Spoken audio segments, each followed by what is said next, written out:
Gibutyag ni Melodina Babante, focal person sa City Health Office Tropical Disease Prevention and Control Unit sa Davao, nga magpatabang sila sa DILG aron dasigon ang mga barangay nga magmugna og kaugalingon nga mosquito-borne disease task force. Kaysa ingon niini nga paagi, dali maaksyonan ang mga sakit nga dala sa lamok ug mapalapdan ang kampanya batok mosquito-borne diseases sama sa dengue.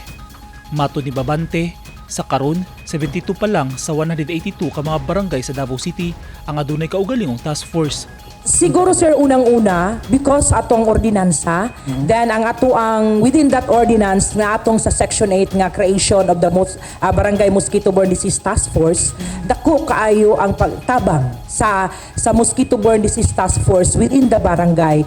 Kay maaksyonan man dayo nila ang mga concern, ang mga problema with regards to dengue problem sa ilahang mismong barangay. Sa dato sa City Health Office, miubos og 53.54% ang kaso sa dengue sa Davao niadtong miaging tuig. Niadtong 2024, ana sa 7,175 ka kumpirmadong kaso sa dengue ang natala ug miubos kini ngadto sa 3,325 ka kaso niadtong 2025. Naguna sa dunay daghan og kaso sa dengue ang Barangay 76-A Bukana, Talumo Proper ug Buhangin sa Davao City.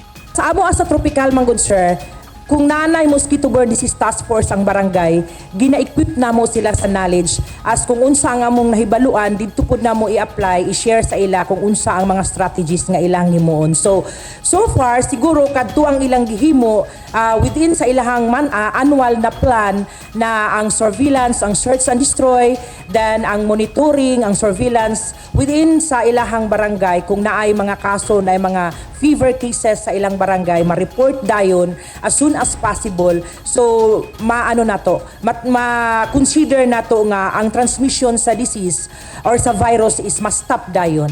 Kay daaman dayo action agad. Unlike sa una pa manggod sir nga walay task force ang barangay, salig lang sila sa City Health Office, then ang City Health dili gyud ingon nga madtuan ura-urada dayon immediately, so madugay ang intervention o ang transmission. So mo na nga nagkadaghan ang kaso sa dengue mga last previous years. Gipasabot ni Babante nga dili kinahanglan nga magsalig sa fogging ug misting sa taga City Health ang ubang barangay. Apan kinahanglan nga hinluan gyud ang mga breeding area sa mga lamok nga nagdala og dengue virus. So karon manggod, gina-advocate sa City Health Office sa matag barangay labi na gyud tong naay mga task force na ang pagpanglimpyo ang pinakaunang solusyon no sa kaninga unsa ni nga problema nato diri sa Davao City. Kay ang chemical intervention manggod sir among ginatan-aw ang umaabot nga panahon nga what if kung pirmi lang ta naga chemical intervention ang mga lamok magkaroon na sila chemical resistance. So how about kung moabot na ta sa inana nga punto? So mas maayo nga naamay mga laing pamaagi, mga estratehiya. So mao to ang amuang gikuana murabag environmental strategy nga among gina-advocate sa community nga dili ta mag-rely sa kanang mga fogging, misting or mga spraying intervention kundi manglimpyo gyud ta. Ginapasabot namo nga ang search and destroy the possible breeding sites of mosquitoes ang pinaka-importante sa tanan kay kung wala yung mga breeding sites sa palibot wala gyud nay lamok.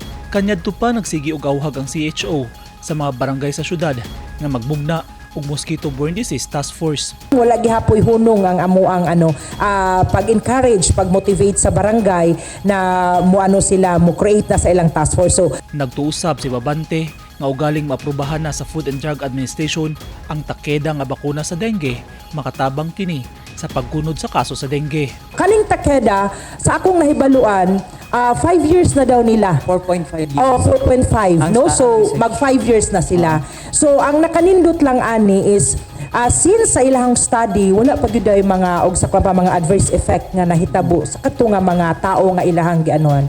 Hopefully, sir, makatabang ni siya nga vaccine, no? Then, ang ako lang inguan is, hopefully, ma-avail siya sa tanan, no? Dili siya ingon ba nga naay mga uban nga ang mga can afford lang ang maka-avail, sana mahatag din sa tanan, ma-avail sa tanan. Gihanay pa sa CHO ang ilang iduso nga rekomendasyon sa DILG aron manduan ang ubang barangay sa Davao City alang sa mugnaon nga Mosquito-Borne Disease Task Force. Eugene Hinutan, Newsline Philippines. Stay safe.